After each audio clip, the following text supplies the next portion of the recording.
about your car sitting out in the driveway or parked out on the side of the street. Chances are, if it's 3 or 4 years old, then it might not have the same features that would highlight a 2022 model. But that's not going to be a problem if that car is a Toyota 4Runner, because FOMO doesn't exist in 4Runner world. This capable brute of a truck has been writing and cashing the same checks for years, and today we're going to see how it stands up in this 2022 environment. But first, don't forget to subscribe to the CarGurus YouTube channel. Our 4Runner today is painted this incredible greenish gray, which Toyota calls Lunar Rock. This is the Trail Special Edition, so it gets all of these black accents. That's also why it gets this huge Yakima rack, which brings the total height to over 79 inches. That's taller than James Harden. And it's also why it sports an as-tested price of $45,142. The Trail debuted last year as a special edition trim when Toyota made 5,000 of these models. They clearly didn't have any problem selling them though, because the Trail is back for 2022. It's built on an SR5 trim platform and includes black exterior badging on the front emblem and the tailgate and 17-inch dark gray alloy wheels. We've also got these running boards. They're a $345 option, and frankly, they're a bit overkill if you just need to get in the 4Runner, but they are hugely helpful for loading up the roof basket. Otherwise, it's more of the 4Runner same. Classic, rugged, good looks. This SUV has been visually unchanged for almost a decade, but it remains very popular and very cool.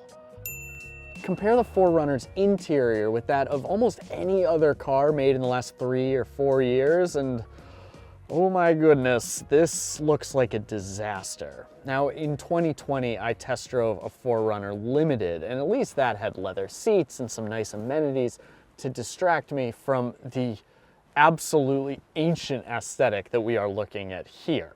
For instance, technology? No, not a lot of technology in here. Toyotas are ubiquitous enough that the company's infotainment system is clearly not a deciding factor for many shoppers, but every year that passes makes this software look more outdated. And what's wild is that this is actually an option. $1,585 for upgraded voice recognition and 3 years of navigation. Heated seats? Not on this trim. Heated steering wheel? No. Dual zone climate control? Well, we don't have dual zone climate control. How about digital readouts for our climate control? No. I guess we just eyeball it. And honestly, it's not just the amenities either. The steering wheel looks like it's taken from a 10-year-old Toyota, because it is. The driver information display is fit for a Luddite. The materials, solid though they are, they look clunky, chunky, and drastically out of style. But despite these criticisms, I can't deny that the 4Runner is dedicated to function, even if it comes at the expense of form. The controls are dead simple and they're easy to handle. We got a volume knob, tuning knob, hard buttons complementing the touchscreen controls. The front seats are surprisingly comfortable, and they offer 8-way power adjustments for the driver. The rear seat also offers ample leg and headroom, and there are all sorts of little cubbies in this center console for your phone, your wallet, your keys, your water bottle. This might cost 45 grand, but it looks and feels like a work truck ready to get dirty. Now you can buy a 4Runner with seating for 7. It comes with 2 little jump seats in the 3rd row, but that leaves you with almost no cargo space.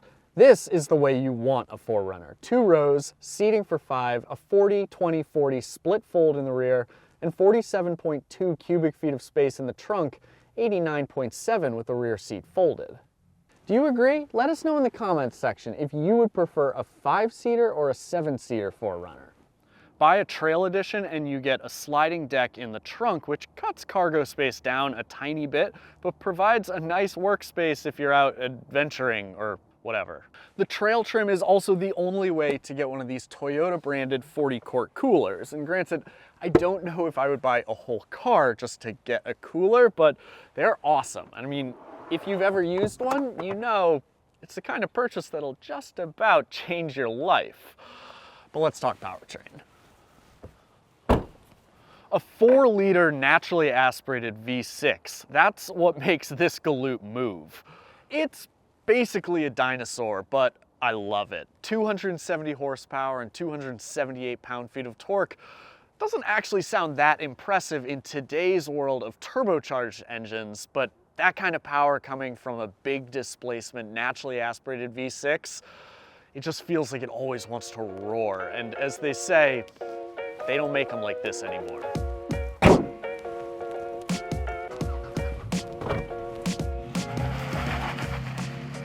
Put my subjectivity aside, however, and the 4Runner definitely displays some seriously flawed driving dynamics. Yes, the engine practically begs you to lay on the power, but it's paired with a 5-speed automatic that has to hold gears forever. And that means it delivers absolutely dreadful fuel economy. I'm seeing a little over 15 miles per gallon. The EPA says I should get 16 in the city, 19 on the highway, and 17 combined. And the suspension is off-roader soft. It pummels potholes because it's engineered for rocks and roots. But you want body roll? Good Lord, the 4Runner will give you body roll. With all of its power and weight, hustling a 4Runner down a curvy road is the closest any of us are ever gonna feel to being Derrick Henry breaking off a 30-yard run after contact.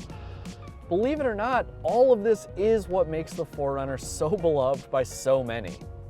Hang around with car people long enough and eventually you're gonna hear about analog cars. These are vehicles, usually sports cars, that are appreciated because they strip out all the technology and the wizardry and they put the driver in intimate connection with the vehicle.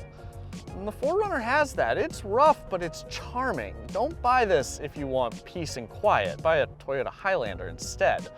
This is all about style, it's about a lifestyle, and it's about capability. You see, the 4Runner drives the way it does on the road because it's engineered to do things other SUVs can't do off the road. The Trail Special Edition trim, truthfully, it doesn't really add any performance off-road kit like you would get on a TRD trim. But that doesn't mean this isn't incredibly capable as it stands. I have a trail that I like to take vehicles like this on when I'm test driving them, and I mean, honestly, it's not incredibly technical, but I wouldn't take my personal car on it. And the 4Runner has no problems whatsoever. Is it a bit bouncy? Sure. Is it a little rough around the edges? God, yeah. But hey, I mean, that's why Toyota will sell you that $379 skid plate that you see up front. At the end of the day, we've got selectable 4-high and 4-low 4-wheel drive, and we can go up a trail, down a trail, pretty much anywhere we need to go in almost any weather in this 4Runner. And that's something you just can't say about your run-of-the-mill crossover or even SUV.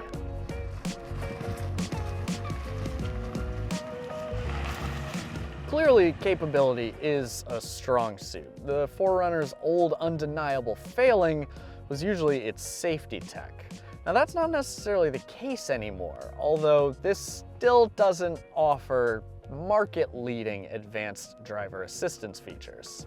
In 2022, every 4Runner gets Toyota Safety Sense P, and that includes a pre-collision system with pedestrian detection, lane departure warning, and adaptive cruise control. LED headlamps are now standard across all trims as well, and that seems like a given, but it just became fact last year. Let's talk price. The base 4Runner SR5 starts at $37,605 plus a destination fee of $1,215. Now from the inside, it's hard to see what our trail trim's extra $6,000 is buying us. The sliding rear deck, the cooler, on the outside at least, you obviously get the blacked out appearance details and very obviously the Yakima roof basket. If it were my money, I'd probably take an SR5 instead of the Trail because I'm not really one for extra cost wheels as it is, and between you and me, I think I can probably find a roof basket and a cooler for less than $6 grand. I also wouldn't spend the money to luxe up a 4Runner because the Limited starts at $49,225 with 4-wheel drive, and for that money, I'm thinking Ford Bronco if I want to get off-road and Kia Telluride if I don't. But an SR5 for high 30s?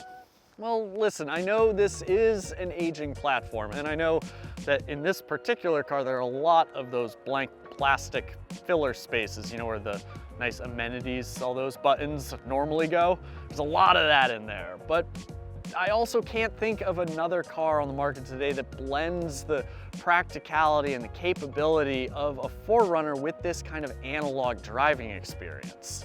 Eventually, this is probably gonna go away, or it'll be revolutionized with a hybrid or maybe even an electric powertrain.